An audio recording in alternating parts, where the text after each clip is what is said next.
Capernaum was a small town beside the Sea of Galilee, chosen by Jesus as the center of his ministry. Many of the miracles attributed to Jesus took place in this quiet fishing village, hometown of the apostles Peter, Andrew, James, and John, as well as the tax collector Matthew.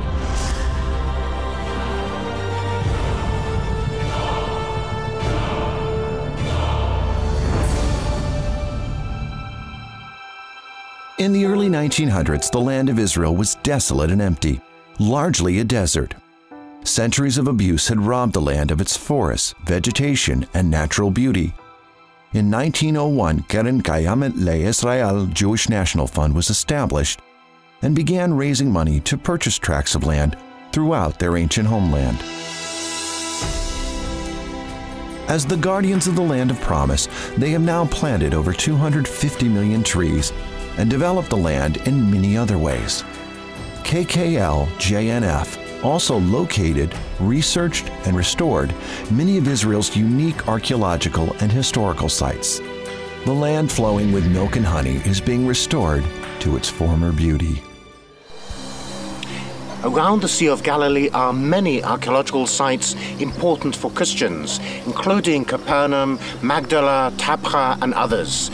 The Jewish National Fund has created a gospel trail which extends around the Sea of Galilee, and it's along this route that the bikers can go from site to site and visit the holy sites. Capernaum is situated beside the Sea of Galilee, in the territory of the tribe of Naphtali. It was here in Peter's house that the Gospels record the healing of Peter's mother-in-law, as well as the healing of a crippled man let down through the roof.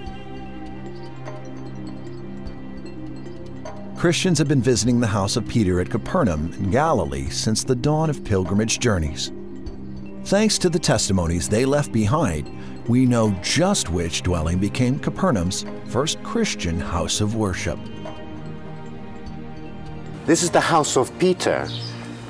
On top you can see the remains of an octagonal church which was built in the 5th century, but it marks the place where the house was located. And in excavations, the remains of a structure were found with inscriptions of pilgrims on the walls.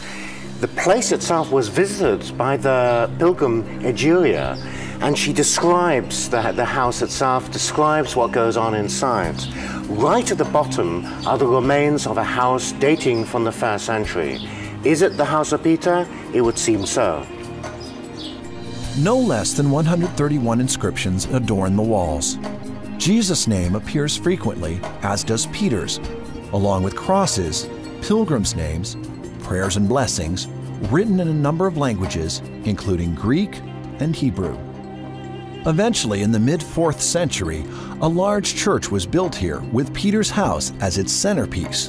And some years ago, a modern church also went up. These walls, old and new, attest to continuing Christian reverence for the site of some of the best-loved healing stories of Jesus' Galilee ministry.